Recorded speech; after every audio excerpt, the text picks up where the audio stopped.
관련해 갖고 법률적으로 분류하는 거는 상법하고 보험업법하고 이 두 가지로 구분을 합니다. 근데 여기서 중요한 거는 상법으로 분류할 때는 손해보험하고 인보험, 인보험 사람이 가는 거는 생명상해. 근데 여기서 중요한 거는 손해보험이 이렇게 5가지.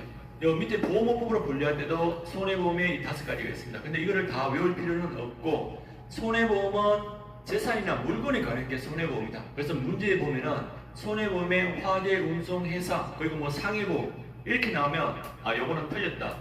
그거만 알 수 있으면 됩니다. 그 핵심만 기억을 하시면 되겠다. 그리고 보험업법으로 분류할 때는 제3보험의 상, 질, 간 요 3가지를 취급하는 게 제3보험이다. 특별이익은 우리 교재에서는 나쁜 의미라고 했습니다. 보험을 한껏 모집하기 위해 갖고 어떤 혜택을 주고 보험을 모집하는데 들어가는 게 특별이익이다. 요거는 금지가 되고 요 특33 이렇게 외웁니다. 특별이익 제공금지 위반을 했을 때는 3년 이하의 징역 3천만 원 이하의 벌금에 처한다. 요거는 준 사람하고 계약자 요구했는 사람 모두한테 똑같이 3년 이하의 징역 3천만 원 이하의 벌금에 처한다. 그리고 늘 헷갈리는 거 기초 서류에 근거하지 않은 보험료 할인 이게 특별이익에 해당되어서 처벌받는다는 겁니다. 그리고 기초 서류에서 정한 보험금액보다 많은 보험금액 지급 약속. 그러니까 이걸 달리 말하면 바꿔서 말하면 기초 서류에서 정한 대로 하는 것은 문제가 되지 않는다. 처벌받지 않는다. 그렇게 기억을 하셔야 됩니다. 그리고 여기서 기초 서류가 나왔으니까 기초 서류가 뭐냐? 기초약관, 보험약관, 사업방법서 그런 것들이 기초 서류에 들어가는 겁니다. 그리고 보험료 대납, 대출금에 대한 이자 대납하는 것도 특별이익이라서 처벌받는 겁니다. 그리고 1년 보험료의 100분의 10하고 3만원 중 적은 금액을 주는 것은 특별이익에 해당하지 않는다. 처벌받지 않는다는 겁니다. 우리 문제에 나왔다 그죠? 2만원짜리 물품 주는 거 이런 거는 괜찮다 그랬습니다. 단계별 설명 의무 4가지 단계가 있습니다. 보험계약 체결을 권유하는 단계, 보험계약 체결 단계, 그리고 보험금을 청구하는 단계, 보험금 지급 단계. 요 4가지 단계가 있다는 거, 이것도 일단 기억을 하셔야 되고, 중요한 거는 체결 권유하고 체결 단계, 요거를 구분하는 문제가 잘 나오고 있습니다. 우리는 이거는 외우지 말고, 체결 단계 요거를 외우자고 했습니다. 3가지 권리, 체결, 대리권, 고지 의무 수령권, 보험료 수령권. 요 3가지 권리는 보험 대리점만 3가지 권리가 있고 나머지 설계사, 중개사는 요 3가지 권리가 없다 그랬습니다. 요 3가지 권리에 대해 갖고 체결 단계에서 설명을 해야 되고 그리고 성납, 취소, 청약 처리 절차를 체결 단계에서 설명을 해야 된다는 거예요. 나머지는 그냥 체결 권유 단계이다 이렇게 생각하셔도 무방하다. 그리고 요 중요한 거 일반 보험계약자는 전문 보험계약자와 구분을 하는 겁니다. 우리 일반 개인, 일반 보험계약자가 설명을 거부할 때는 안 해도 된다는 거. 이것도 맞다는 거. 이것도 꼭 기억하셔야 됩니다. 특권 약관을 해석할 때는 일단은 작성자는 보험회사죠. 보험회사한테 불이익 가도록 해석하는 게 원칙이다. 보험계약자한테 유리하도록 작성자인 보험회사한테 불이익 가도록 해석하는 게 원칙이다. 그리고 손으로 쓴 거하고 인쇄된 거하고 그 차이가 있을 때는 손으로 쓴 거 수기 우순으로 해서 해석하는 게 원칙이다. 그리고 이 메뉴에 보면 계약 당사자 의사 우순 원칙. 계약 당사자라는 거는 보험회사하고 보험계약자 이 둘의 의견이 중요하다는 겁니다. 객관적 의견 우선이 아니고 보험계약자, 계약 당사자 이 둘이가 중요하다 그렇게 생각하시면 됩니다. 보험자 대위 중요하다 그죠? 보험자는 보험회사이다. 보험회사가 피보험자 손실을 보상해주는 대신 피보험자가 가지는 권리를 취득하는 것을 보험자 대위라고 한다. 요거는 개념을 묻는 문제가 잘 나오고 있으니까 요 의미를 반드시 파악해야 됩니다. 그리고 중요한 거 원칙적으로 인보험에서는 보험자 대위가 인정되지 않는다. 그러니까 손해보험에서만 이득금지 원칙에 따라서 대위권 행사가 가능하다. 손해보험에만 인정되고 원칙으로는 인보험에서는 인정되지 않는다. 2가지가 있습니다. 잔정물 대위. 요거는 보험 목적물에 대한 보험자 대위. 보험 목적이 전부 멸시하고 보험금액을 전액 지급했을 때 대유권이 이전된다. 남아있는 고철에 대한 소유권을 보험회사가 가져간다는 겁니다. 보험금을 전부 지급했기 때문에. 근데 이것도 문제에서 이렇게 나옵니다. 사고 발생 시점에서 보험자 대위가 대위권이 이전된다. 이렇게 하면 틀립니다. 사고 발생, 보험금도 지급하지 않고 고철 이거 우리 거야 하고 들고 가면 안 된다는 거죠.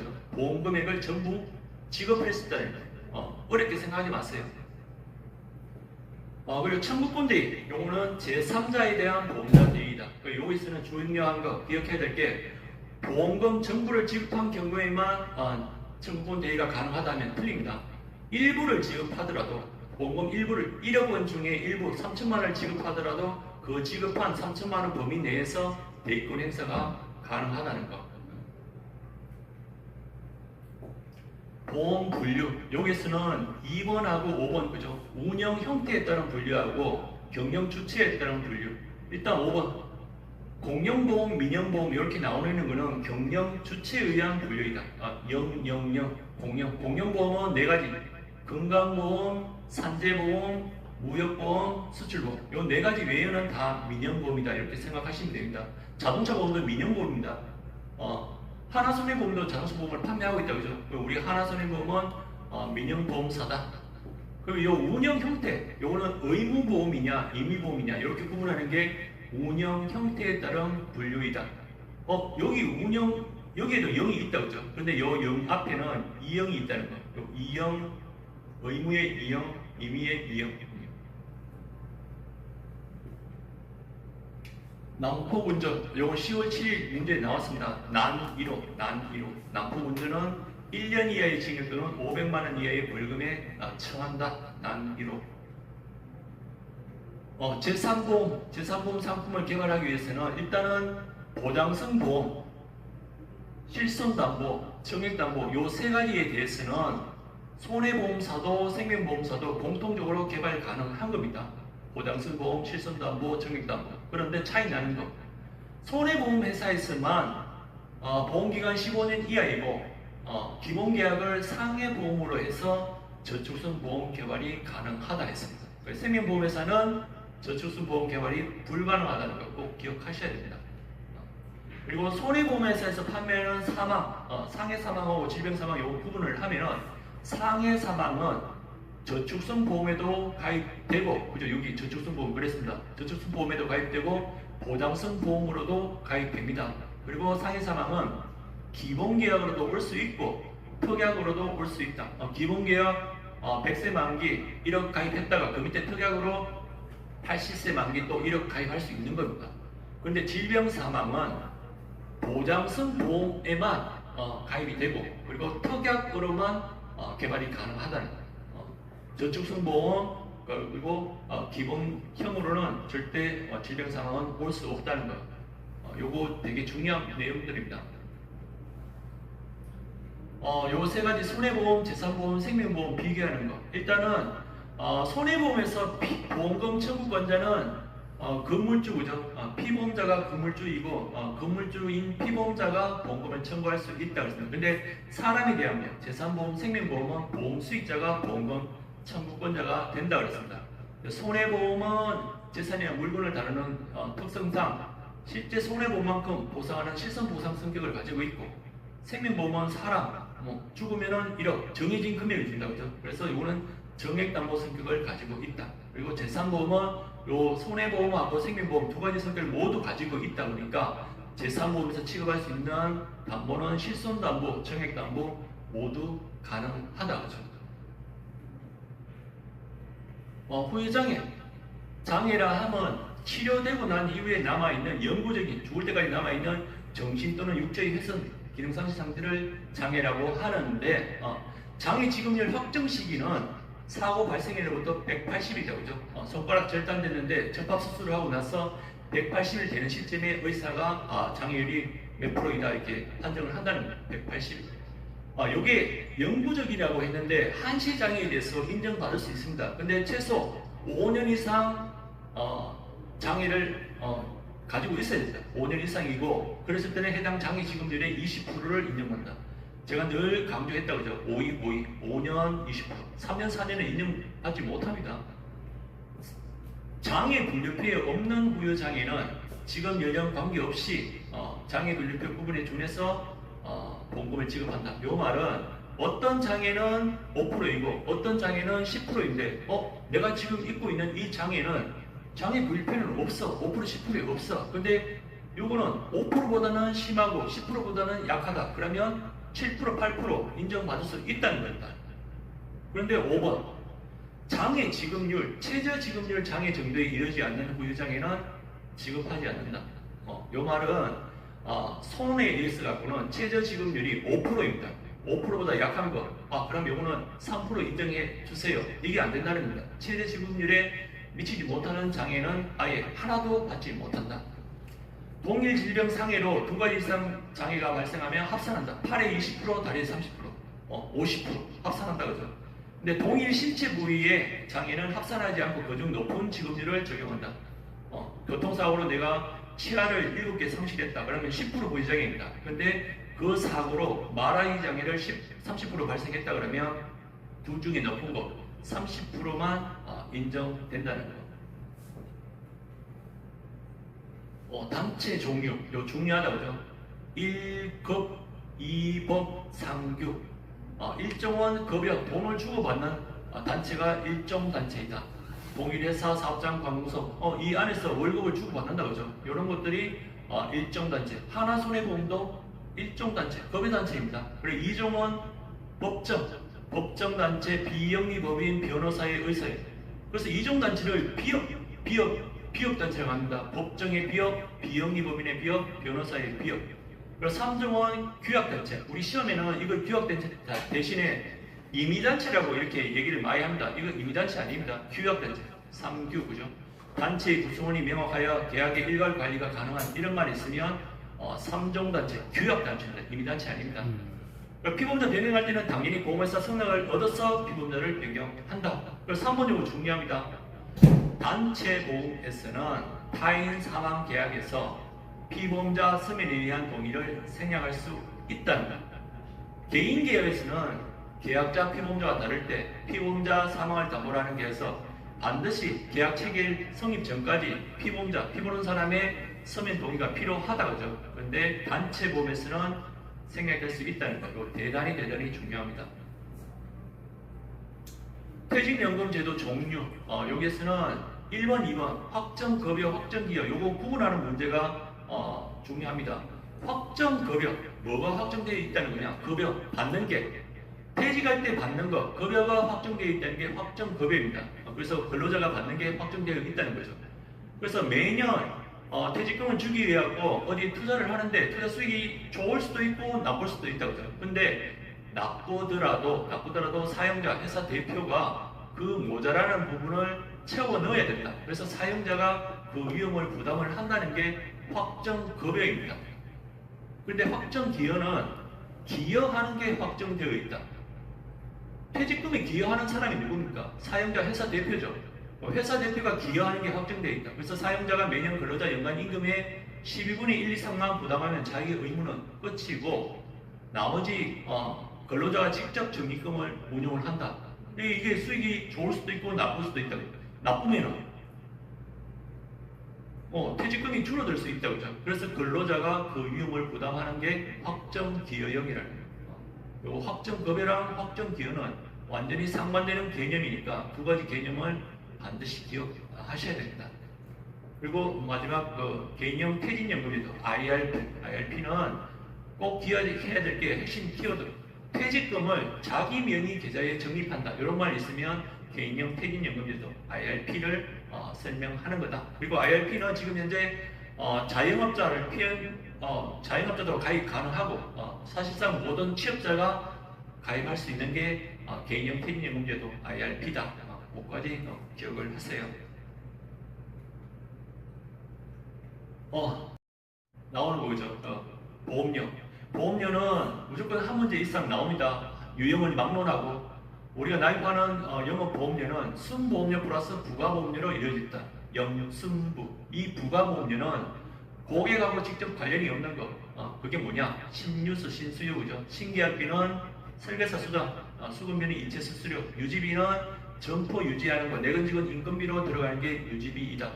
순보험료라는 거는 고객한테 직접 돌아가는 용도로 활용되는 보험료가 순보험료이다. 순위점. 위험보험료는 상해 질병, 사고가 발생했을 때 보험금 지급 재원으로 활용되는 게 위험보험료.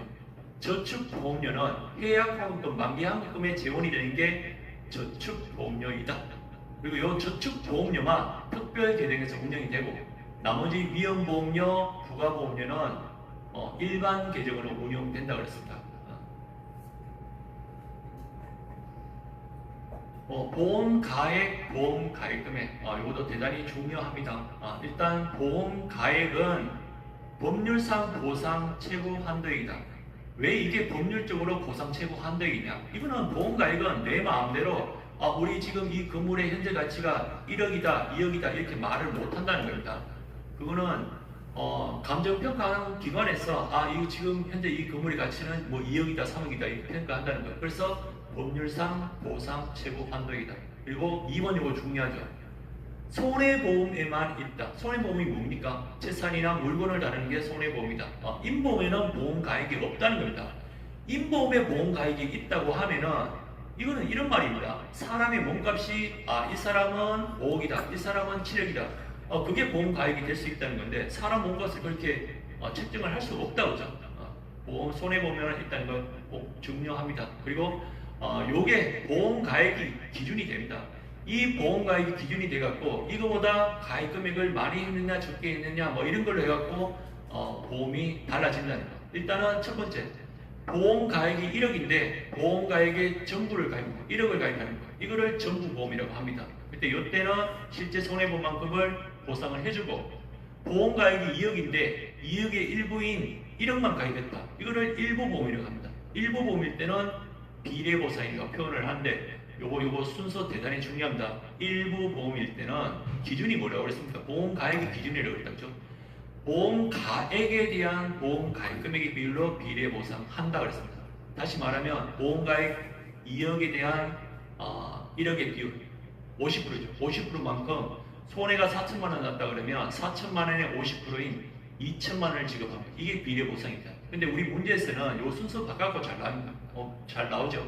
일부 보험일 때는 보험 가입 금액에 대한 보험 가액의 비율, 1억에 대한 2억의 비율, 200%짜리 거죠. 그러면 손해가 4천만 원 났다 그러면 200%, 8천만 원을 지급해야 된다는 거죠. 그러니까 순서를 바꾸면 안 됩니다.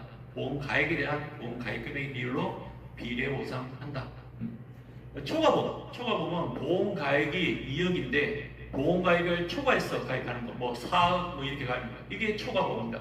초과보험일 때는 계산상으로는 더 많은 금액을 지급을 해야 되지만은 손해보험의 고유의 원칙 중요합니다. 손해보험 고유의 원칙은 보험으로 이득을 봐서는 안 된다는 이득금지 원칙이 있습니다. 그래서 금액을 더 많이 주는 게 아니고 실제 손해보험만큼만 준다. 그래서 초과보험하고 중복보험은 이득금지 원칙과 관련이 있다. 그렇게 설명을 하고 있습니다.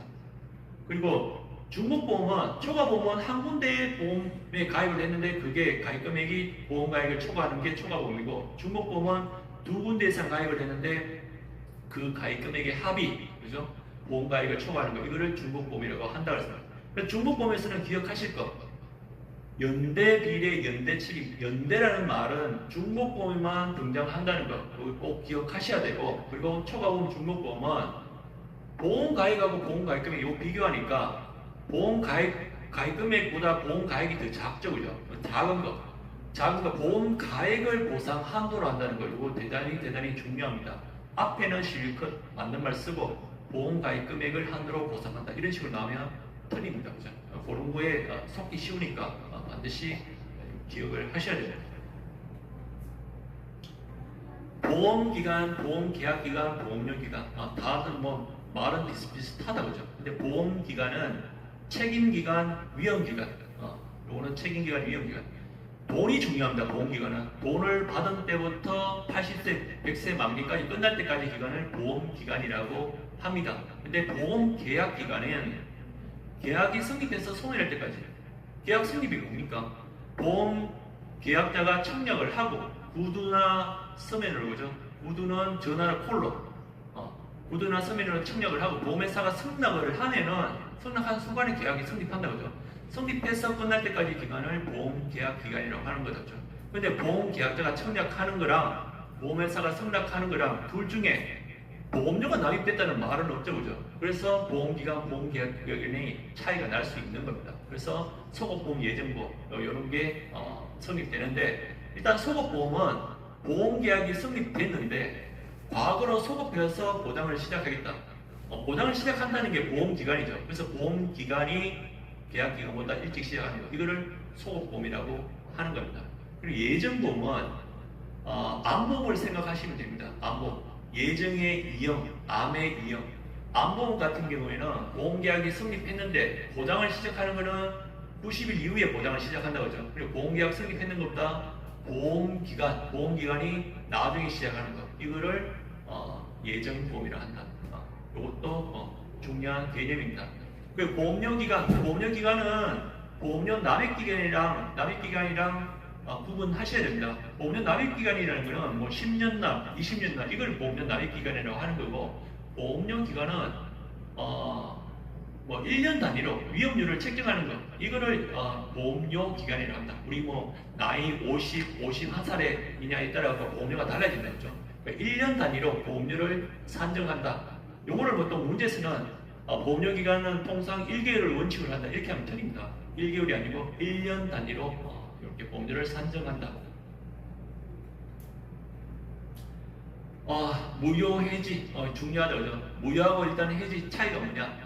무효는 계약 성립한 처음부터 끝까지 효력이 없는 게 무효이고, 해지는 어느 시점까지는 효력이 있고 그 이유가 효력이 없는 거, 이게 해지입니다. 그래서 해지보다는 무효가 좀 더 센 느낌이 있다 그죠?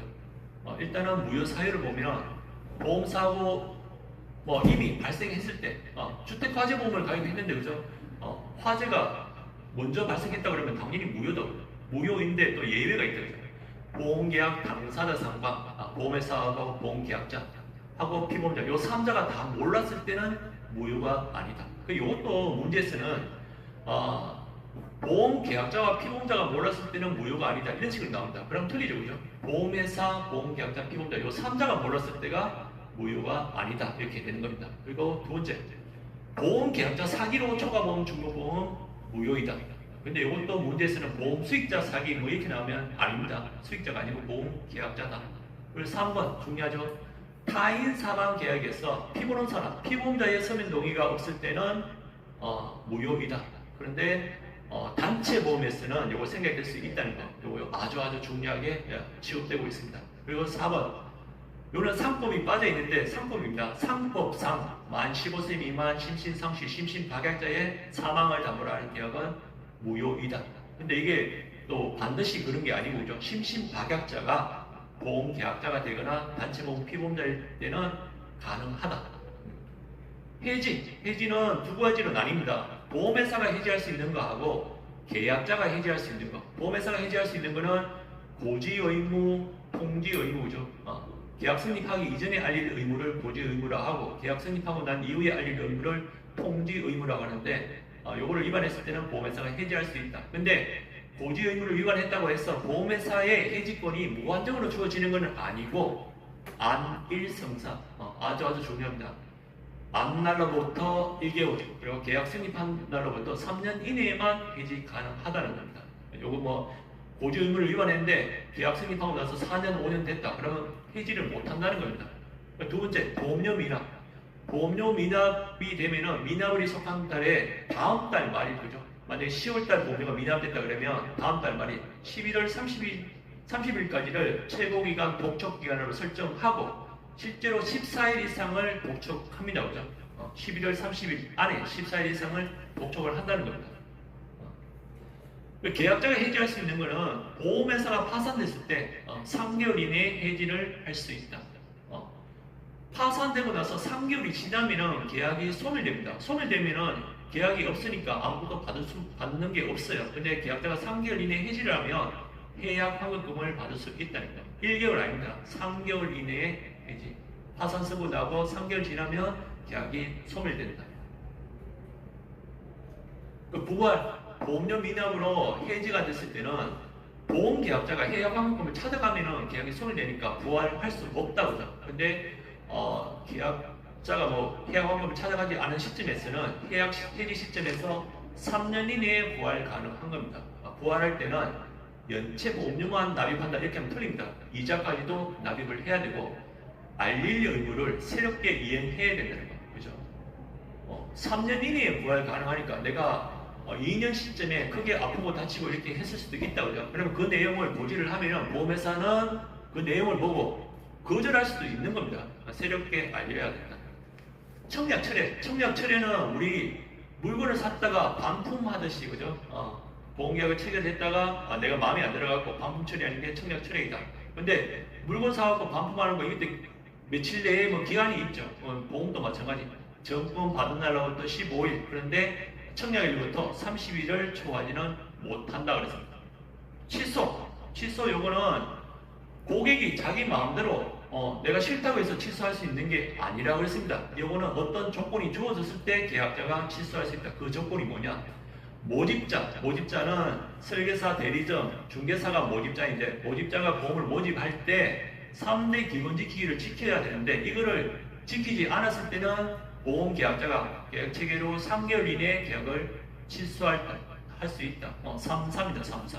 그러면 모집자 3대 기본 지키기가 뭐냐? 자청약, 자필 서명, 청약서 부본 전달, 약관 교부 및 약관 주요 내용 설명, 요거를 반드시 지켜야 된다 그랬습니다.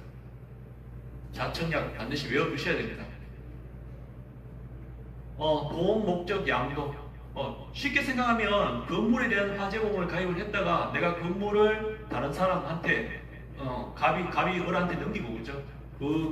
갑이 가입하고 있던 화재보험을 을한테 이렇게 양도 넘기는 것을 보험 목적 양도다 이렇게 생각하시면 됩니다. 그래서 3번 양도의 제한. 동산, 부동산 등 물건이어야 하나 유체, 무체 재산도 포함한다, 그죠? 그래서 인보험은 양도가 불가능하다, 그죠? 내가 암보험을 5년 가입하고 있었는데 이거를 다른 사람한테 양도한다. 이거 말도 안 되는 소리죠. 양도는 채권 계약만으로 부족하고 소유권이 이전되는 물권적 양도라 해야 된다. 이 내용이 중요합니다. 물권적 양도라 해야 된다.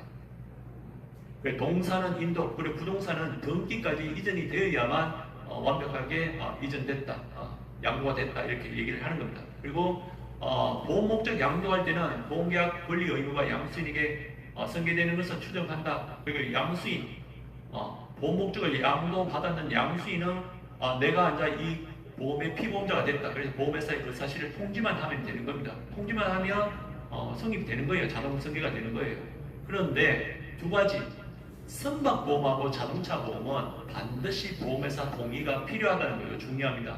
나머지는 건물에 대한 이런 것들은 양도인, 양수인 둘이만 오케이 하면은 자동 승계가 되지만은 선박보험, 자동차보험은 반드시 보험회사 동의가 필요하다.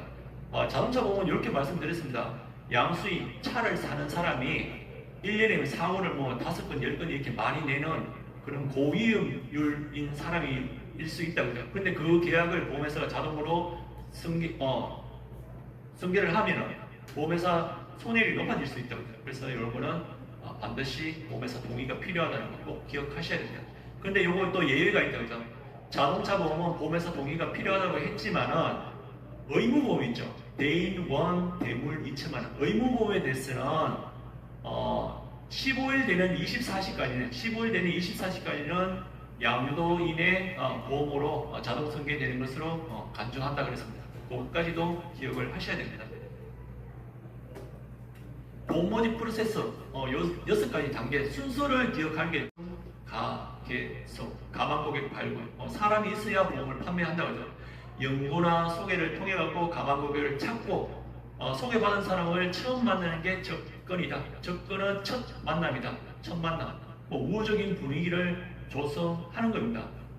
그리고 그 다음 단계가 정보 수입 단계가 있습니다. 그래서 여기 주의해야 될 게 소개받은 사람을 처음 만날 때 이게 접근이죠. 만남을 위해서 미리 정보를 수입한다면 틀린다. 우리 교재상에는. 왜? 만나고 나서 다음 단계가 정보 수입 단계가 있다는 거죠. 그리고 정보 수입에는 5대 필요 자금에 대한 내용을 파악을 하는데 5대 필요 자금도 외울 필요 없고 장례비는 여기에 포함되지 않는다. 그것만 기억을 하시면 됩니다. 그리고 다음 단계 정보를 파악했으니까 가입을 권유한다. 그죠? 설계사가 와갖고 상품 설명서 가입 제한서를 이렇게 제시하는 것, 이게 가입 권유이다. 그러니까 최적 위험 보장 제시하는 단계가 뭐냐? 가입 권유입니다. 계약 체결 아니에요. 가입 권유가 최적 위험 보장 제시하는 단계이다. 그러니까 계약 체결은 영업의 최종 목표이자 새로운 서비스의 시작 단계이다. 나머지 이 앞전 단계는 그 계약 체결하기 위한 다 전 단계이다 이렇게 생각하시면 됩니다. 그리고 내가 그 사람하고 계약 체결했다고 해서 그 사람하고 빠이빠이가 아니고 서비스를 잘 해줘야 됩니다. 서비스를 잘 해주니까 이 사람이 또 소개를 해주는 겁니다. 그리고 마지막으로 소개 확보 단계에서 정권 전달이 이루어지는데 이 정권 전달이 완전 판매의 실현 단계 이렇게 얘기를 하는 겁니다. 이 순서 꼭 기억하셔야 됩니다.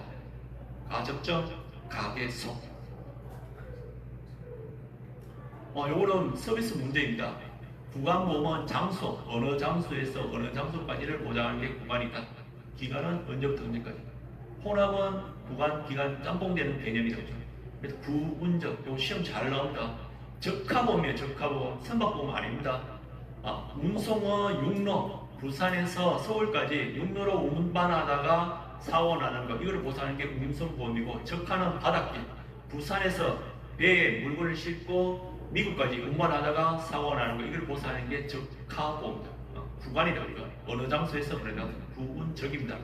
최근에 시험에 이걸 적하보험 대신에 선박보험을 넣어갖고 틀리게 잘 나오고 있습니다. 선박은 기간이에요. 선박은 자동차 보험하고 똑같다 생각하면 됩니다.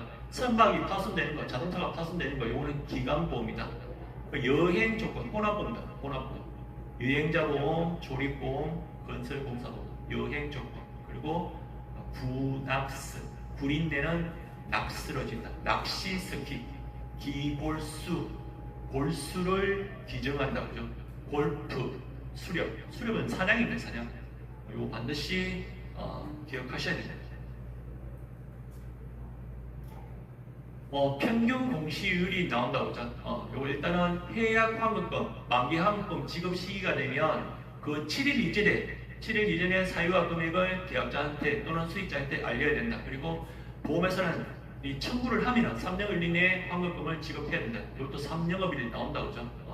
신체에 관한 보험금, 상해나 질병을 보험금을 청구하면 3년을 이내에 줘야 된다. 그거랑 똑같아요. 3년을 이내에 지급을 해야 된다. 그리고 해약 만기환급금 지급 시기가 되는데 계약자가 이거를 찾아가지 않았다. 그러면은 1년까지는 이자를 쳐서 주는데 평균 공시이율의 50%, 1년 초과됐을 때는 평균 공시이율의 40%를 이자를 쳐서 지급을 한다는 거예요.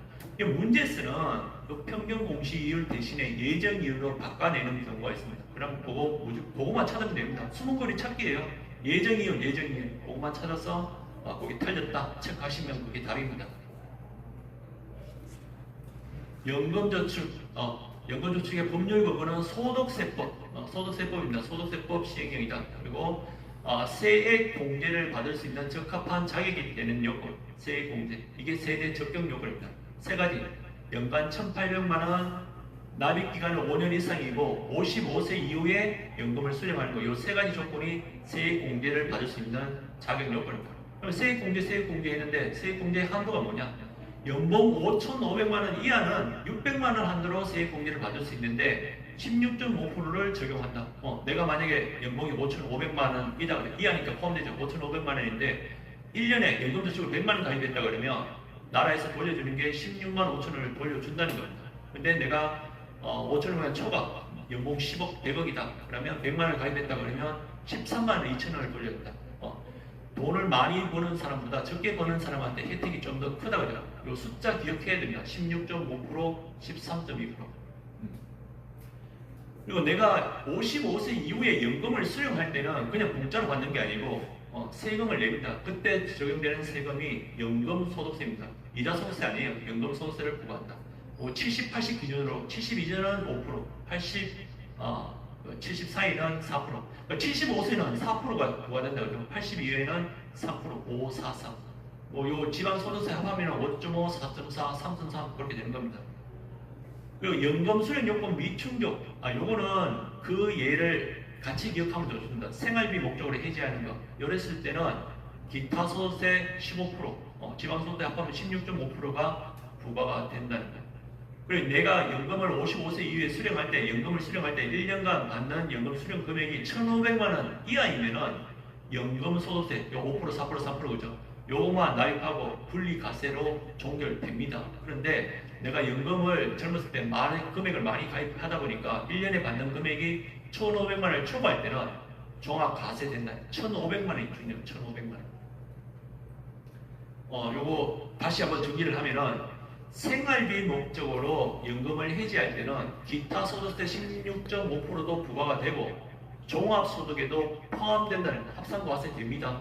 그런데 부득이한 사유, 어쩔 수 없는 사유, 계약자가 죽거나 그죠?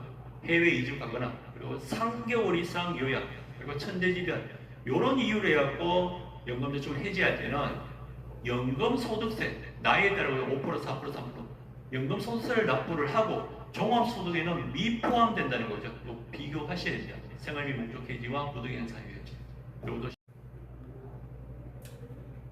화재보험 보상하는 손해에 나오는데 일단은 두 가지로 나뉩니다.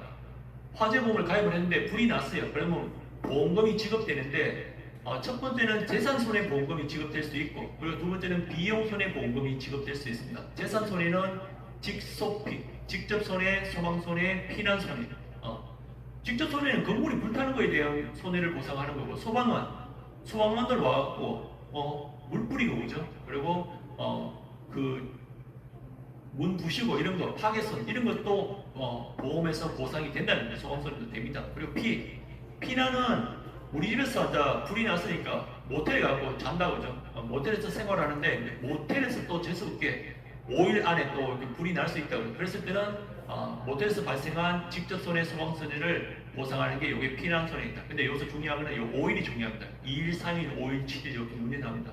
5일 동안에 생긴 직접손해, 소방손해를 보상하는 게 피난손해이다. 비용손해는 다 끝에가 다 비용입니다.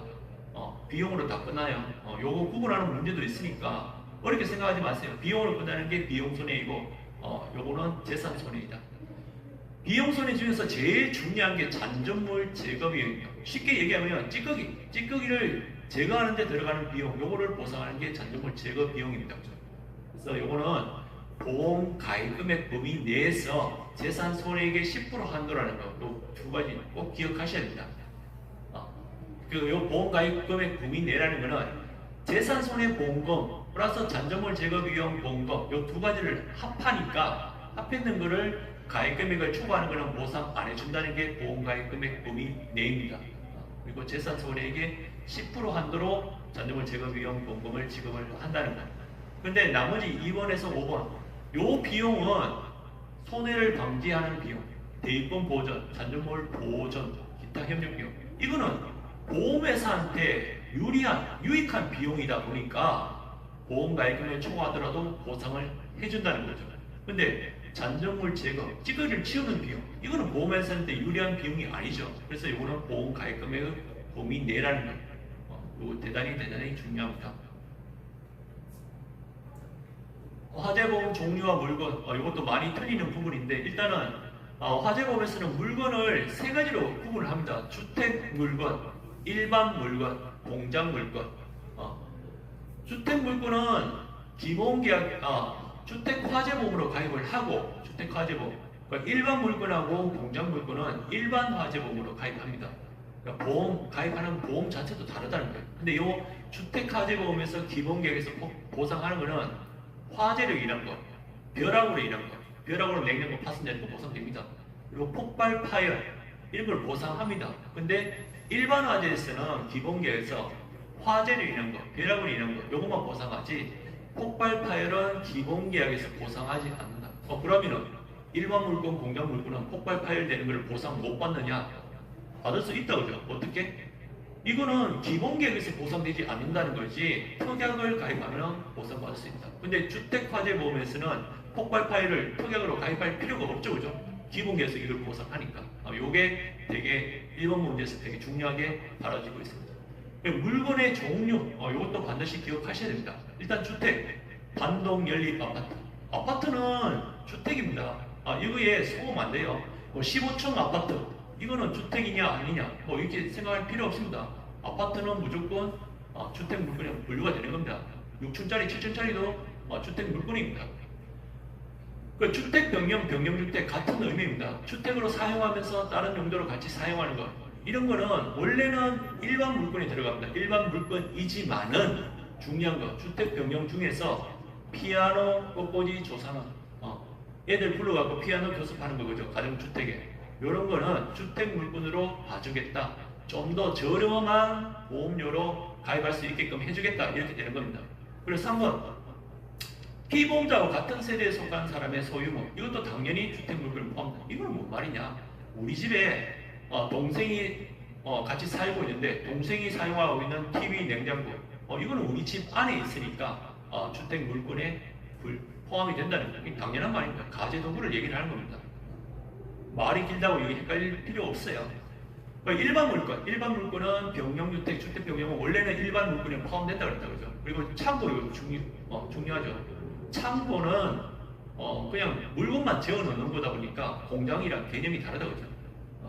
재고자산이 지속적으로 수용되는 건물, 이게 창고 맞잖아요, 그죠? 이거는 일반 물건이다. 그리고 콘도미니엄, 오피스텔 요거 좀 주의해야죠. 오피스텔은 주택이 아니고 일반이다. 그리고 기숙사, 이것도 일반입니다. 공장은 제가 일부러 이렇게 시커멓게 있게 했어요. 왜? 기름이 흘러 넘칠 장소가 공장이다. 소자로 끝나는 거, 광화소, 발전소, 변전소, 개폐소. 그리고 2번 요거 천연가스 채취 작업하는 거. 천연가스 채취 작업하는 거 우리가 직접 보지는 못했지만 위험할 것 같잖아요, 그죠? 그러니까 요거는 공장 물건으로 분류가 됩니다. 그리고 기숙사는 일반 물건이지만 위험한데 안에 있는 거는 같이 위험하게 취급된다는 거예요. 그래서 친구를 잘 사귀어야 된다. 손해사고 기준 배상책임보험하고 배상청구 기준 배상책임보험. 요거는 글자를 잘 봐야 된다. 뭐가 기준이냐? 손해사고 기준은 사고 났는 게 기준이고 배상청구 기준은 청구하는 게 기준이라는 겁니다. 그래서 보험 만기가 있는데 만기 이전에 사고가 발생해야 된다. 그죠? 사고가 발생하고 손해사고 기준이라는 거는 사고만 만기 이전에 일어나면은 요 사고가 만기 이전에 보험금을 청구하든 만기가 지나가고 보험금을 청구하든 보험금이 지급된다는 게 손해사고 기준 사고. 근데 배상 청구는 당연히 보험사고는 만기 이전에 발생해야 된다. 그죠? 근데 요거 청구 요게 기준이다. 청구를 만기 전에 해야만 보상을 해주고, 그죠? 만기가 지나고 보험금을 청구하면 보상을 안 해준다는 게 배상 청구 기준 배상 책임보험이다. 그래서 대부분은 다 손해사고 기준이라 갖고 만기가 지나고 보험금을 청구해도 보상을 해주는데 요거는 두 가지밖에 없다. 그래서 반드시 외워야 된다. 배임전. 임원 배상하고 전문인 배상 책임보험. 전문인은 사자로 끝나는 거. 의사, 회계사, 변호사, 건축사. 요거는 만기 이전에 보험금을 청구해야만 보상을 해준다는 것. 그것도 중요한 문제입니다. 배임전, 임원, 전문인. 운영 형태에 따른 거예요. 의무냐, 임의냐 이렇게 분류하는 거죠. 의무하고 임의 분류하는 건 요거는 운영 형태에 따른 거예요. 요거 영 앞에 이형이 있다고 했죠. 이형 이렇게 외워져 버렸다고 했죠. 운영 형태에 따른 분류가 의무, 임의다. 임의배상 책임보험은 생시임전 이렇게 외웠어요. 생시임전, 생산물 배상 책임보험, 시설소유 관리자 배상 책임, 임원, 전문인. 요 임전 여기 같이 있다 그죠? 그러니까 요거는 배임전이랑 생시임전이랑 같이 외우면은 일거양득이다 그죠? 배임전, 생시임전, 우리 임이다. 요거를 완벽히 외우시든 아니면 요 밑에 의무, 유도 체육 학원에 승강기 타고 가스 배달 왔는데 내림이 계단 맹길. 유도선 사업자 배상 책임, 체육시설업자 배상 책임, 학원 배상, 승강기, 가스, 개인정보, 가정이용업소, 맹견 소유자, 이런 것들이 다 의무라는 거예요. 여기 뭐 특수건물화재 재난 배상 책임 이런 것들도 다 의무입니다. 요거 의무하고 임의하고 분류하는 거 4번에 항상 나오고 있죠. 그리고 또 우리는 항상 틀리고 있고 요 노력하셔야 됩니다. 풍수의 보험. 이것도 최근에 문제에 자주 등장하고 있습니다. 일단 풍수의 보험은 풍수재 특약이랑 반드시 구분해야 됩니다. 일단은 이 풍수의 보험은 개념이 태풍, 홍수, 지진 등 피해를 보상하기 위해서 정부에서 70% 이상 보험료를 지원하는 정책성 보험이다. 이렇게 보험료를 지원한다. 대상재해는 태풍, 홍수, 해일, 요런 바람풍, 물수 맞다 그죠? 근데 요 뒤에 거 대설하고 지진도 풍수에 보면서 보상된다는 거예요. 대설. 근데 요 밑에 보면 풍수재 특약에서는 폭설 우박은 보상하지 않는다. 요렇게 하면은 대설하고 폭설하고 어떤 차이요? 그 차이가 있어서 그런 거 아니에요. 일단 풍수에 보면 대설을 보상한다는 거예요. 폭설 보상되는 겁니다. 지진도 되는 겁니다. 근데 산불은 보상하지 않는다. 여기 답입니다. 산불은 보상하지 않는다. 그리고 가입 대상은 주택, 온실, 비닐하우스 포함한 온실하고 상가 공장이 가입 대상인데 16층 이상 아파트는 안 된다는 거예요. 주택은 된다고 그랬는데 16층 이상 아파트 안 돼요. 그리고 온실은 되지만은 가입되지만은 가축 축사는 가입 안 된다는 거예요. 요게 답입니다. 산불 요거 체크하면 요게 답이고 16층 이상 아파트, 가축 축사 요게 답으로 나옵니다. 그리고 최근에 가입이 안 되는 거 논밭 있죠. 논밭도 나오더라고요. 논밭도 가입 대상 시설이 아니다. 논밭도 가입 안 된다. 거기 답입니다. 그리고 4번 이것도 좀 기억하세요. 70% 이상 보험료를 지원한다고 그랬는데 100% 지원하는 것도 있더라. 요 정도만 기억하시면 된다. 이 위에 거는 어렵게 외우지 마시고. 피보험이 어렵다 그죠? 일단 피보험이 요건 세 가지. 적법성, 경제성, 확정성. 적법해야 된다. 탈세, 도박은 안 된다. 불법 무기, 마약 이런 거를 보험에 가입한다고 하면 말도 안 되는 소리거든요. 적법해야 된다. 그리고 경제성, 금전, 돈으로 가치를 산정할 수 있어야 된다. 이게 경제성입니다. 경제성은 돈, 금전. 확정성은 현존하는 이익뿐 아니라 장래 이익도 확정할 수 있으면 피보험 이익이 될 수 있다. 요거 중요합니다. 장래 이익도 확정할 수 있으면 가능하다는 거. 그리고 무엇보다 중요한 거, 동일한 하나의 보험 목적, TV라는 보험 요거를 목적을 보험에 가입했다 하더라도 각기 다른 피보험 이익이 존재할 수 있다는 거죠. TV를 요거를 소유하고 있는 사람은 잃어버릴까 싶어 도난보험을 가입을 하고, TV를 만든 삼성전자는 TV 조작하다가 감전사고가 나 죽을까 싶어 배상책임보험을 가입을 한다는 거예요. 각각 도난보험, 배상책임보험 요게 피보험 이익이라는 거예요. 그래서 늘 문제에 나오는 게 동일한 하나의 보험 목적에는 하나의 피보험 이익만 존재한다 이렇게 문제 나온 거죠. 그러면 과감히 이거는 틀렸다 이렇게 생각하면 됩니다.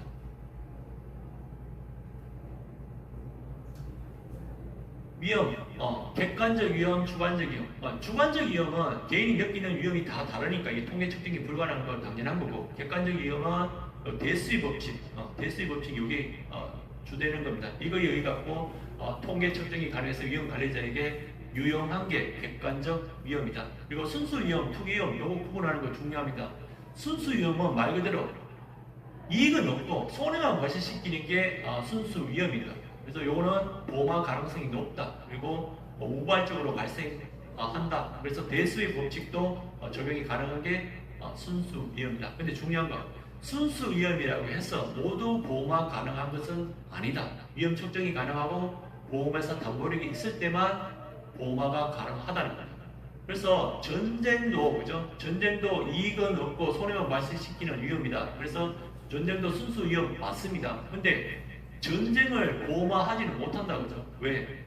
보험회사가 전쟁으로 죽은 사람을 담보할 만큼 그런 여력이 안 된다 그죠? 한두 명 죽는 것도 아니고 그죠? 이걸 중요한 거는 순수 위험 모두가 보험화 가능하다면 틀린다는 거예요. 꼭 기억하셔야 됩니다. 투기위험은 요 예를 좀 기억하는 게 중요합니다. 손해와 이익이 상존하는 게 투기 위험이다.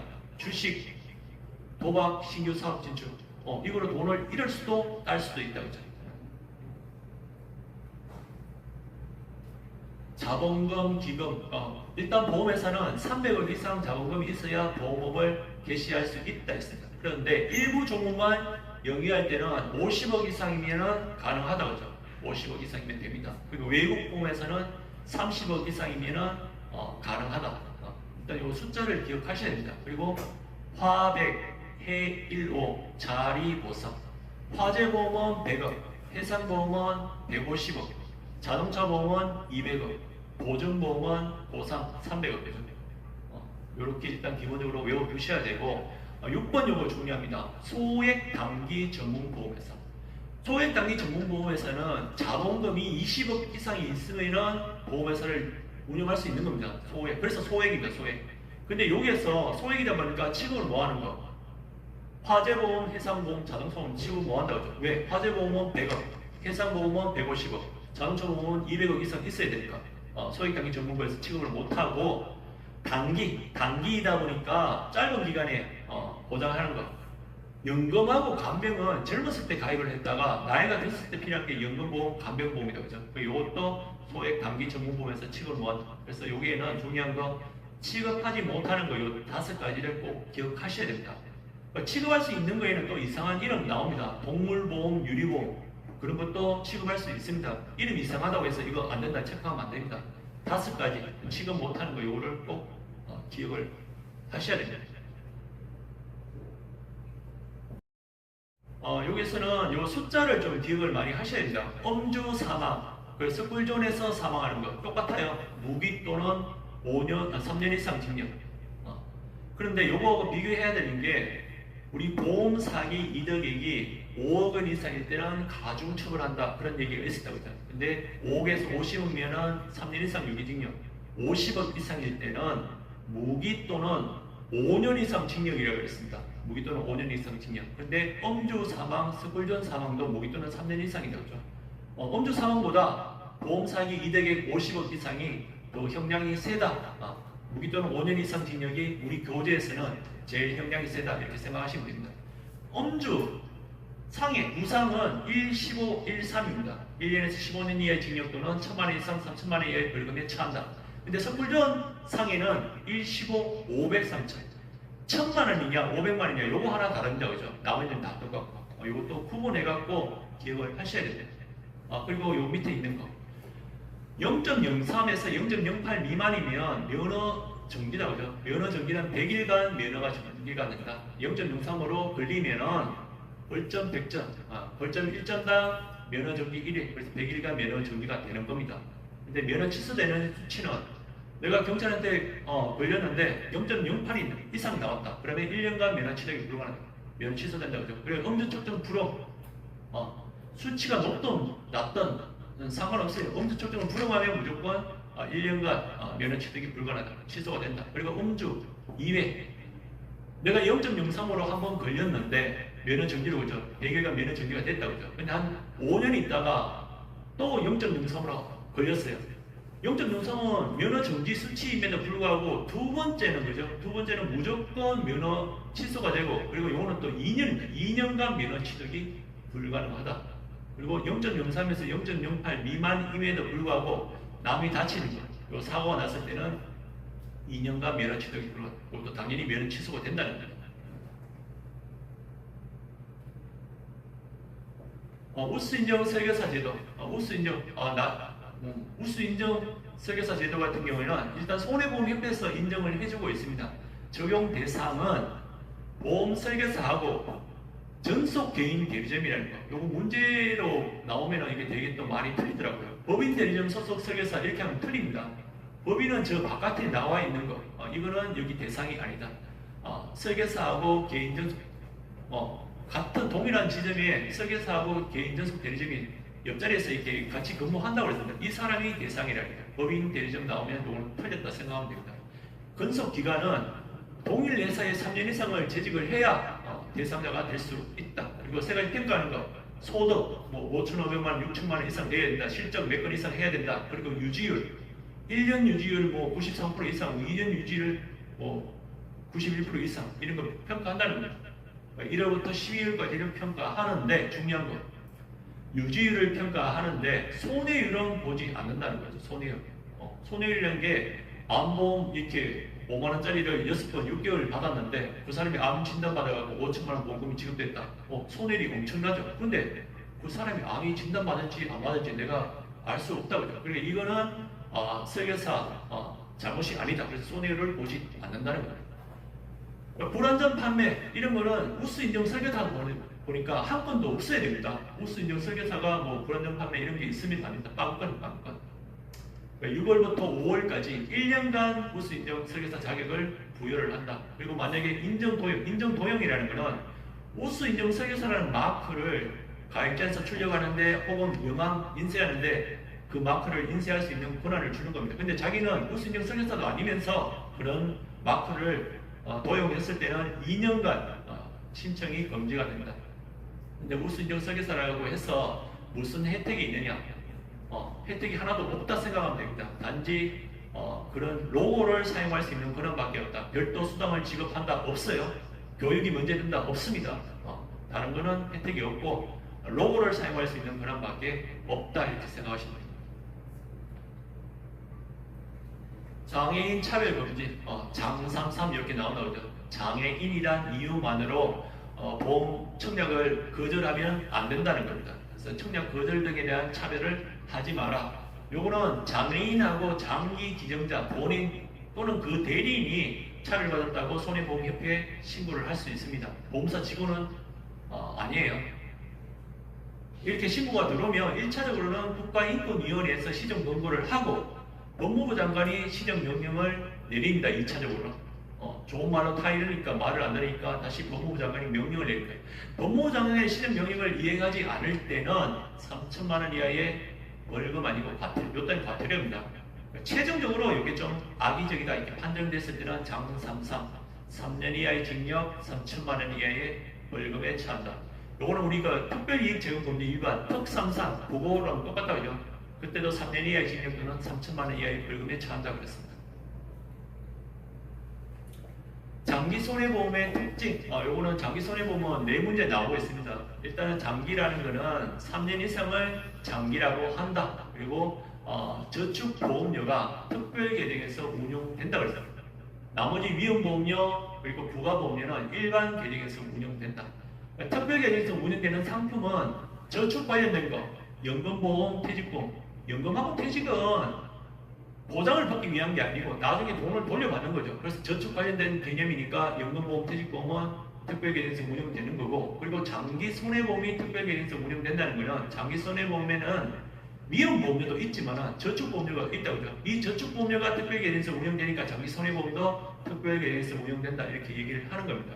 그리고 요거 이자 소득에 대한 비과세 10년 이상 유지했을 때만 비과세가 되는 겁니다. 5년 이렇게 하면 됩니다. 자동보건 요거는 중요하죠. 보험 가입금액의 80% 미만으로 보험금을 지급했을 때는 가입금액 1억 원이라고 하면 1억 원이 다시 복원이 된다는 거예요. 가입금액이 1억 원인데 화재 사고가 나고 4천만 원 보험금이 지급됐다. 그러면 1억에서 4천만 원을 빼는 게 아니고 1억 원이 자동 복원이 된다는 거예요. 근데 이 자동 복원 제도는 장기 손해보험에만 있고 일반 손해보험에는 없다는 거예요. 일반 화재보험. 그러니까 1년 미만에는 이런 게 없어갖고 만약에 1년 일반 화재보험에 가입금액을 1억 원을 했는데 보험금을 지급을 4천만 원 했다 그러면 남아있는 8개월, 9개월 동안은 가입금액이 1억에서 4천만 원 빼고 오죠. 6천만 원이 가입금액이 된다는 거예요. 자동 보고는 장기 손해에만 있다는 거 꼭 기억하셔야 돼요. 선납할인 보험료를 2개월 아닙니다. 3개월 이상 보험료를 미리 낼 때는 보험료를 할인해 준다. 그때 적용되는 이율이 예정이율, 3개월 이상일 때 예정이율로 할인 적용한다. 납입 최고는 독촉입니다. 뭔가를 어떤 행위를 하게 유도하는 거 이게 최고 독촉이다. 납입기일 속한 달에 다음 달 말일까지를 최고 기간으로 설정하고 실제로 14일 이상을 최고 독촉을 한다. 14일입니다. 30일 아니에요.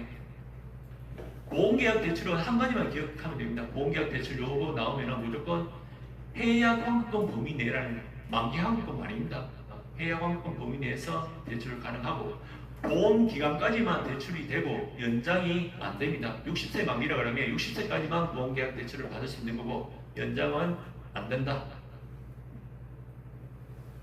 보험의 기본 원칙도 많이 어려워하는 부분인데 이것도 한번 알아두셔야 됩니다. 일단은 첫 번째가 위험을 분담한다는 거. 나눈다는 거죠. 동일한 위험에 노출된 다수 경제단위가 보험료를 격출, 나눠내고 이 중에 누군가 한 명이 사고가 발생했을 때 보험금을 지급받을 수 있다는 게 위험의 분담 원칙이다. 가장 기본적인 원칙이 되죠. 위험을 분담한다는 원칙이 보험의 기본 원칙이다. 대수의 법칙, 대수는 큰 수다 그죠. 큰 수. 동일한 사실을 대량 관찰했을 때 일정 확률이 통계적으로 추출된다는 게 이게 대수의 법칙. 동전 던지기 3번 하면은 앞면이 3번 점수로 나올 수 있다고 그죠. 근데 꼴랑 3번 던져놓고 동전 던지기 하면 무조건 앞면이 나온다 이렇게 말을 못한다고 그죠. 그 동전 던지기를 수천 번, 수만 번 하면 암면이 나올 확률이 50%에 가까워지는 거예요. 이런 게 통계적으로 추출된다는 게 이게 됐습니다. 큰 수. 내가 사람을 한 명 알고 있는데 50대 남자를 한 명 알고 있는데 그 사람이 암 진단받았어. 그러면 그거 하나 보고 50대 남자는 무조건 암이 걸린다 이렇게 얘기하면 안 된다고 했잖아. 이거를 수천 명, 수만 명 조사를 하면은 50대 남자가 암이 걸릴 확률이 뭐 10%더라, 15%더라 이런 거를 확인할 수 있다는 게 이게 델스의 법입니다. 델스의 법칙. 그걸 통계를 해갖고 범죄를 개선하고 그렇게 하는 거죠. 델스의 법칙. 대량. 이런 말 꼭 기억하셔야 됩니다. 수지 상등 원칙이라는 거는 일단은 보험회사 관점이라고 했는데 수지 상등, 수익과 지출이 똑같아야 된다는 게 수지 상등이라고요. 보험회사가 거둬들이는 순보험료 총액은 지급되는 보험금 총액과 똑같아야 된다. 지급되는 보험금. 순보험료는 순이죠. 그랬다. 위험보험료하고 저축보험료죠. 위험보험료하고 저축보험료. 위험보험료는 보험금 지급 상해 신체 상이나 질병이 이렇게 사고 발생할 때 보험금 지급 재원이 되는 게 위험보험료. 그리고 해약 만기 항품의 재원이 되는 게 저축보험료라고 했습니다. 그렇게 지급되는 거 그거와 똑같아야 된다는 게 수지 상등의 원칙이다. 이게 보험회사 관점이라 합니다. 근데 요거하고 요거는 7번하고는 비교해야 된다. 급부, 반대급부, 균등의 원칙. 요거는 보험계약자 개개인의 관점이다. 보험료는 보험금 지급하는데 과부족이 없어야 한다는 게 급부, 반대급부, 균등의 원칙이다.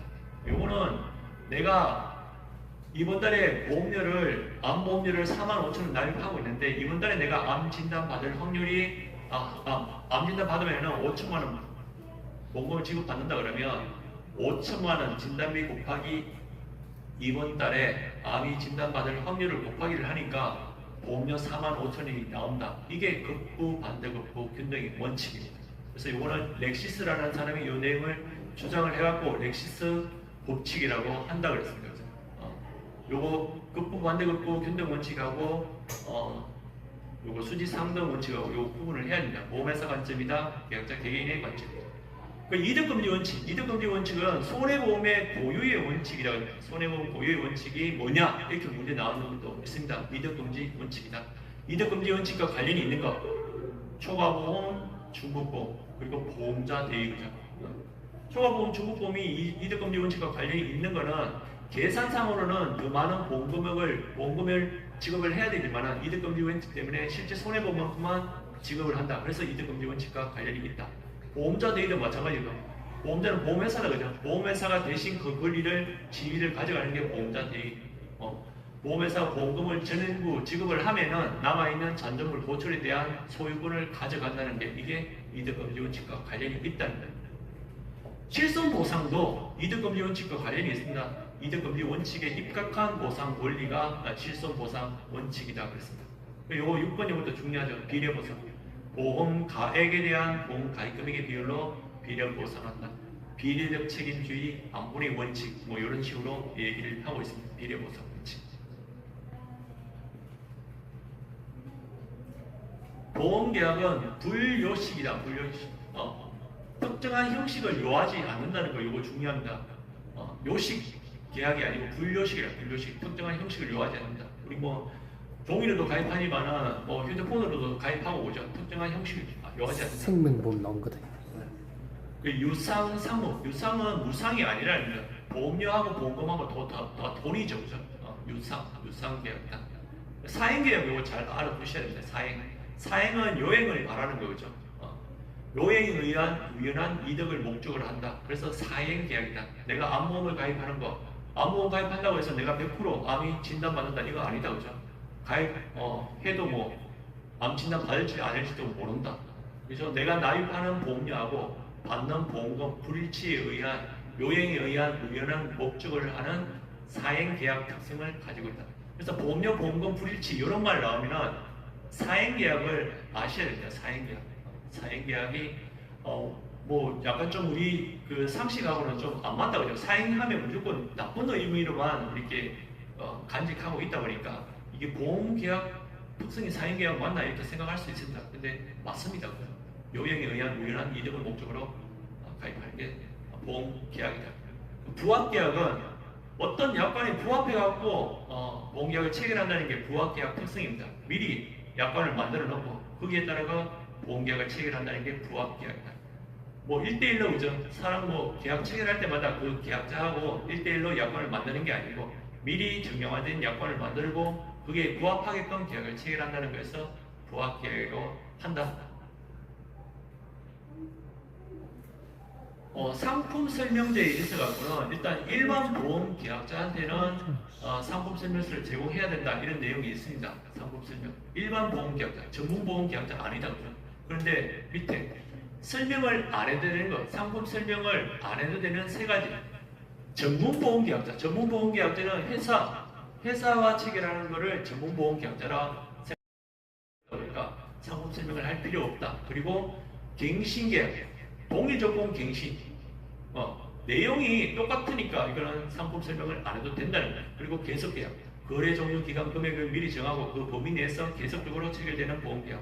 요게 가만히 보면 동일 조건 갱신하고 같은 의미다, 그죠? 세 가지 전문 보험 계약자, 동일 조건 갱신, 그리고 계속 계약. 요 세 가지는 상품 설명을 안 해도 된다는 거예요. 여기서도 함정이 어떻게 나오냐면 전 계약과 보험 계약자와 피보험자가 동일한 정보로 갱신되는 계약 이런 식으로 나옵니다. 그러면 아니죠, 그죠? 그 말은 계약자 피보험자만 같다는 얘기지 내용이 다를 수도 있다, 그죠? 유사 이런 것도 아니다. 좀 주의를 하셔야 됩니다. 단계별로 제공하는 안내 자료에 보면은 체계를 권유하는 단계에서는 상품 설명서 가입 제안서를 줘야 되고 체결 단계에서는 청약서, 약관, 보험 정보를 줘야 됩니다. 요거는 다 체결 단계입니다. 그런데 상품 설명서를 제공해야 되지만은 전문 보험 계약자한테는 상품 설명서를 제공하지 않아도 된다는 거예요. 그래서 전문 보험 계약자는 회사 단체하고 체결하는 것을 전문 보험 계약자라고 했습니다. 그래서 다음 중 상품 설명서 제공하지 않아도 되는 보험은 이렇게 나옵니다. 그러면 단체 보험을 체크할 수 있어야 됩니다. 왜 단체 보험은 전문 보험 계약자와 체결하는 계약이다 보니까 그런 겁니다.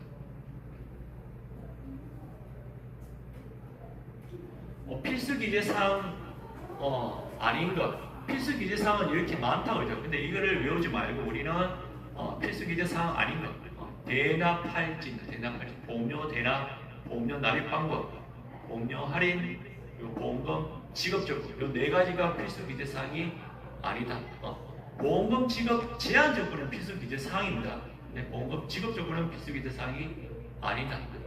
요 보면은 필수 기재 사항 짠다는 것이 보면 포함된다는 겁니다. 보험 안내 자료 제작자 제작일도 필수 기재 사항에 포함된다. 대납할지. 요 각각이 문제의 답으로 나오니까 어떤 문제가 나올지 모르니까 이것도 18번 문제에 잘 나오고 있습니다. 외워두셔야 됩니다. 대답할지. 외우자고 하는 거는 외우셔야 답을 맞출 수 있습니다. 보험 사기. 2016년 9월 30일 날 보험 사기 방지 특별법이 시행됐다. 연성 사기, 경성 사기 구분해야 된다. 경성은 고의로 사고를 일으키는 것. 이게 고의. 경성의 기업, 고의의 기업이 됩니다. 경성보다 연성이 조금 부드럽다 그죠? 연성은 사고가 난 그 기회를 틈타갖고 보험금을 과잉 청구하는 것. 그래서 사고는 그 기회를 틈써서 사기를 친다고 해서 기회 사기라고 한다고 해서 두 가지 구분하셔야 됩니다. 그래서 일단 보험 사기 방지 특별법에서는 원칙은 15야 그죠? 제가 늘 얘기하는 거 15야 등등입니다. 10년 이하의 징역 5천만 원 이하의 벌금에 처한다. 요거 외워두셔야 됩니다. 10년 이하의 징역은 5천만 원 이하의 벌금에. 그런데 가중 처벌한다 그죠? 보험 사기 이득액이 5억 원 이상, 3억 아니다. 5억 원 이상일 때는 가중 처벌하는데 5억에서 50억 미만은 3년 이상 유기징역, 50억 이상일 때는 아까 했다고 했죠. 무기 또는 5년 이상 징역에 처한다. 엄주 사망, 스불전 사망도 무기 또는 3년 이상 징역인데 보험 사기 이득액 50억 이상이 형량이 더 세다는 거죠. 그리고 가중 처벌 시 이득액 이하의 벌금을 병고할 수 있다. 같이 부과할 수 있다는 거야. 병고할 수 있다. 요거는 니는 징역 7년에 벌금 10억 이렇게 부과할 수 있다. 같이 병고할 수 있다. 이렇게 되는 겁니다. 그리고 상습범은 형의 3분의 1이 아니고 2분의 1. 3분의 1은 계산하기 어렵다. 그래서 2분의 1까지 가중 처벌한다. 미수범도 처벌합니다. 그죠? 처벌합니다. 보험 관련 기간, 이것도 33번 문제에 잘 나오고 있는데 많이 틀립니다. 일단은 손해보험협회, 우리가 시험 치는 곳이 손해보험협회입니다. 근데 손해보험협회에서 하는 일이 특이한 일을 합니다. 해상보험, 보세보험 계약 인수 업무를 여기서 수행한다는 거. 그리고 보험 모집인 등록 시험, 설계사가 여기서 시험 치죠.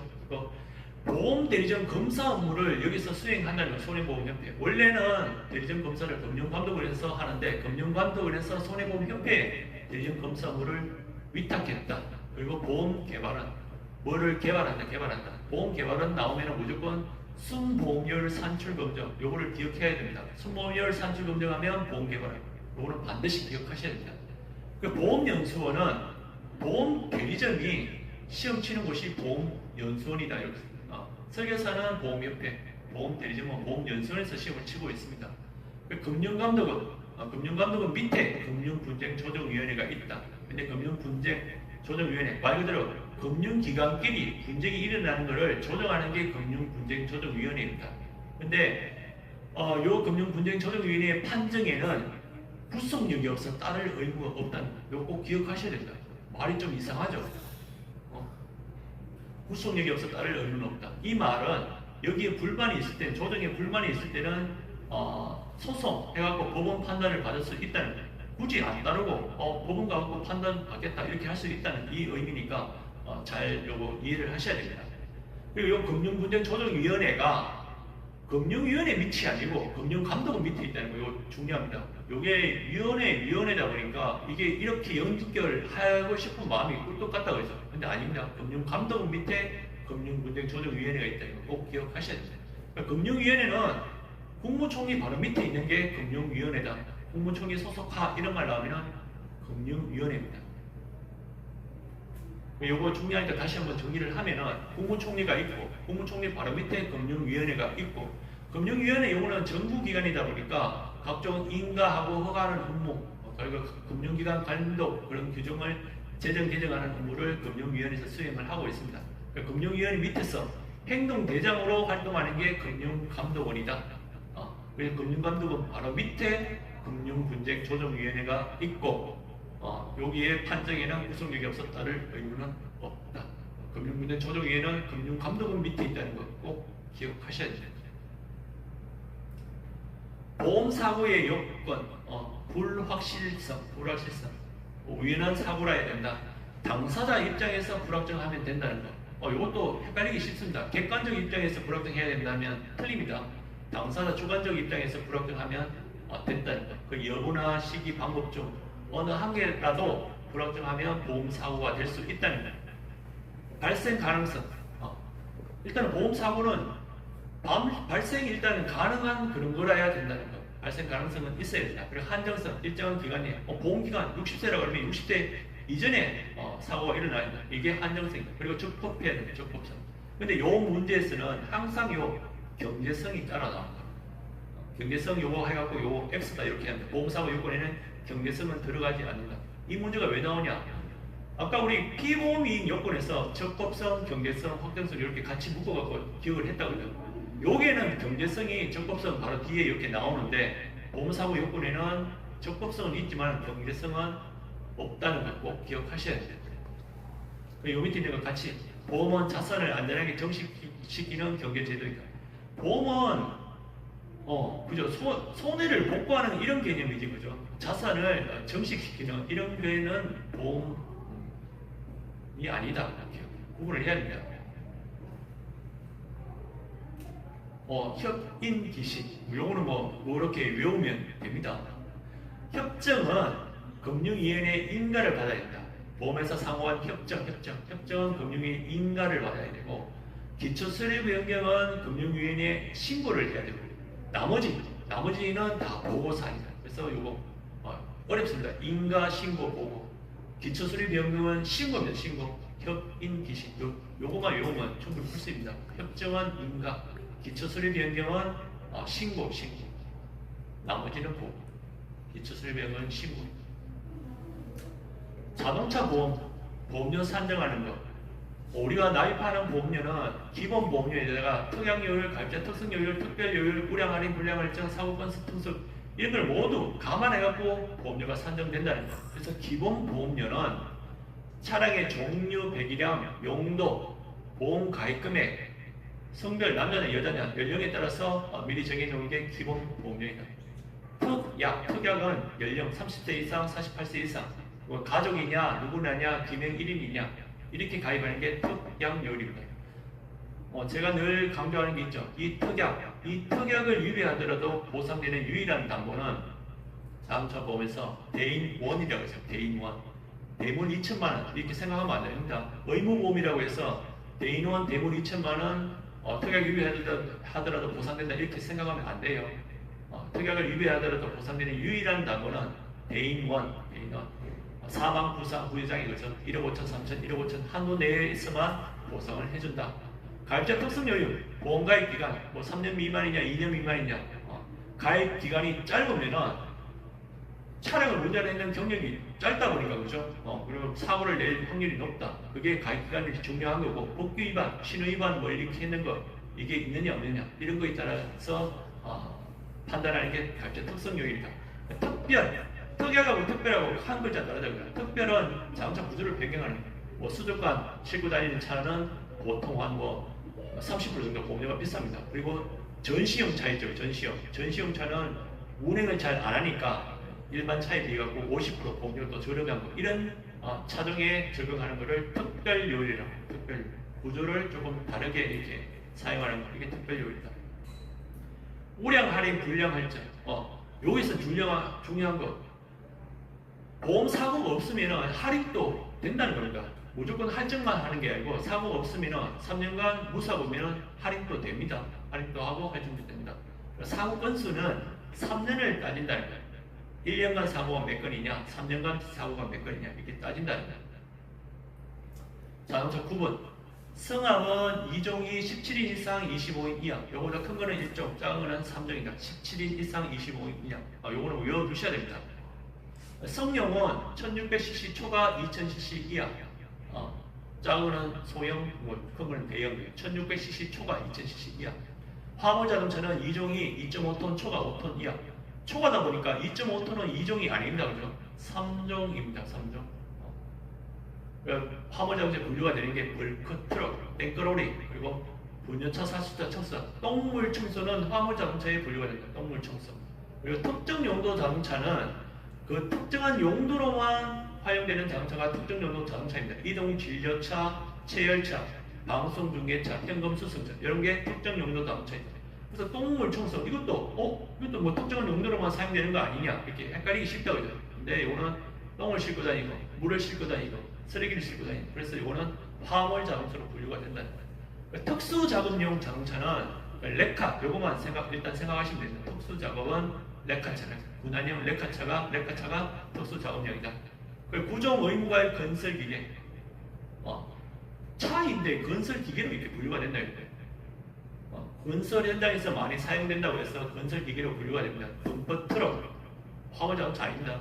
콘크리트 믹스, 타일식 기중기, 타일식 불사기 이게 다 건설 현장에서 많이 사용된다고 했잖아요. 이런 것들은 구종 의무가의 건설 기계로 분류가 됩니다. 점수 이것도 시험에 잘 나옵니다. 일단은 상대방이 사망하면은 건당 4점입니다. 그리고 상대방이 부상을 입으면 1급부터 14급까지 부상 급수가 나눠질 수 있는데 1급이 제일 많이 다치는 거죠. 1급은 사망하고 똑같이 4점. 4점이 제일 큰 점수다. 4다. 4. 그리고 8에서 11급이면 2점이고 10에서 14급이면 1점입니다. 그런데 내가 다치는 거는 급수가 1급이든 14급이든 상관없이 무조건 1점이랍니다. 이 차이가 난다고 했죠. 남이 다치는 거는 급수에 따라 갖고 점수가 차이가 나고 내가 다치는 거는 무조건 1점이다. 그리고 물적사고는 자차하고 대물하고 이거 합했는 게 물적사고 기준인데 물적사고 할증 기준금액 이하는 포함되죠. 만약에 물적사고 할증 기준금액을 200만 원으로 설정했다 그러면 자차 손해가 80만 원, 대물 손해가 120만 원이라 그러면 합하면 200만 원 되죠. 200만 원 되는 순간까지는 0.5점이에요. 200만 원 되는 순간에 1점이라고 착각하기가 쉽습니다. 아니에요, 그죠? 200만 원까지는 0.5점. 그거를 초과했을 때는 1점이라는 거예요. 그래서 문제가 잘 나오는 게 다음 중 1.45로만 묶여진 것 이렇게 나옵니다. 자동차 손해배상 보장 사업, 요거의 개념은 내가 뺑소니 무음차 이런 사고로 인해서 어디에서도 보상 못 받을 때, 요게 중요합니다. 어디에서도 보상 못 받을 때 나라 정부에서 보상하고, 그리고 나라에서 해주는 거다 보니까 다친 사람뿐만 아니라 그 가족을 지원하는 사업도 있다는 게 자동차 손해배상 보장 사업입니다. 요거는 우리가 자동차 보험을 가입을 할 때 대인원에 대한 보험료가 있다고 해요. 대인원이 보험료가 만약에 10만 원이라고 그러면 그 10만 원의 1%를 떼갖고 요 사업을 유지하는데 활용하고 있다는 거예요. 일단은 요거는 자동차 교통사고다 보니까 금융위원회가 아니고 국토교통부가 요 사업을 주관을 한다는 거예요. 국토교통부입니다. 그리고 자동차 손해배상진흥원에서 보장사업에 대한 보상 업무, 돈을 주는 업무, 그리고 구상 업무. 구상 업무라는 거는 찾는 것, 뺑소니 무음차. 이 사람들이 원래는 보험금을 지급해야 되는 게 맞죠. 이 사람들한테 찾아가고 돈을 찾아오는 업무, 이런 거를 자동차 손해배상진흥원에서 수행을 한다는 거예요. 보상 업무, 구상 업무를 자동차 손해배상진흥원에서 수행을 한다. 그리고 여기서 지원하는 금액은 대인원, 요 기준이 적용됩니다. 대인원. 뺑소니 무음차 사고로 인한 뭐 죽거나 다쳤을 때 대인원 뭡니까? 1억 5천, 3천, 1억 5천, 사망, 부상, 부여장애 1억 5천, 3천, 1억 5천 요것만 지급을 하는 거지. 내 차가 파손되는 거, 이거는 지원하지 않는다는 거예요. 중요합니다. 차량 파손은 지원하지 않는다. 겸용 제한, 이것도 자주 제가 말씀드린 부분입니다. 겸용 제한은 보험업법에 규정되어 있다. 3법 아닙니다. 겸용 제한. 보험회사는 원칙적으로 손해보험업과 생명보험을 겸용하지 못한다는 내용이 보험업법에 이렇게 규정되어 있습니다. 그런데 모든 것에 예외가 있다. 그죠? 겸용 가능한 것. 생명보험의 재보험은 겸용 가능하다. 그리고 재산보험의 재보험은 겸용 가능하다. 생명손해 재산 중에서 손해만 여기 없다. 그죠? 두 가지는 재보험은 겸용이 가능하다는 거예요. 그리고 연금보험, 퇴직보험 이것도 겸용이 가능하다. 원래 연금보험하고 퇴직연금 이거는 생명보험회사에서만 지급이 가능했는데 겸용이 가능하다는 이 내용 때문에 손해보험, 하나손해보험도 연금보험, 퇴직보험을 판매를 할 수 있는 겁니다. 그리고 3번, 말 길다고 대통령령이 정하는 이게 딴 게 아니죠. 질병사망. 질병사망도 겸용이 가능하다는 겁니다. 원래는 질병사망을 생명보험회사에서만 취급을 했는데 겸용이 가능하다는 이 조건 때문에 손해보험사도 질병사망을 판매를 하고 있습니다. 근데 중요한 거는 생명보험회사하고 손해보험회사하고 질병사망을 판매하는 조건이 다르다는 겁니다. 생명보험회사는 종신보험으로 판매를 할 수 있다. 그죠? 그래서 뭐 110세, 120세가 되어서 질병으로 죽더라도 보험금이 지급됩니다. 종신보험에서. 그런데 손해보험에서는 네 가지 특징을 반드시 기억해야 됩니다. 손해보험은 특약으로만 가입해야 되고 질병사망을 기본계약으로는 가입할 수 없다는 거죠. 두 번째는 보장성 보험에만 가입된다는 거예요. 질병사망은 저축성 보험에는 가입이 안 된다. 그리고 세 번째, 보험기간이 80세라는 거예요. 우리 집은 뭐 장수 집안이라고 난 90세, 100세 만기로 가입할래 안 됩니다. 손해보험회사에서는 질병사망은 보험기간이 80으로 제한된다. 그리고 가입금액이 개인당 2억 원으로 제한된다. 그 네 가지 특약, 보장성, 80세, 2억 원 꼭 기억하셔야 됩니다. 요까지.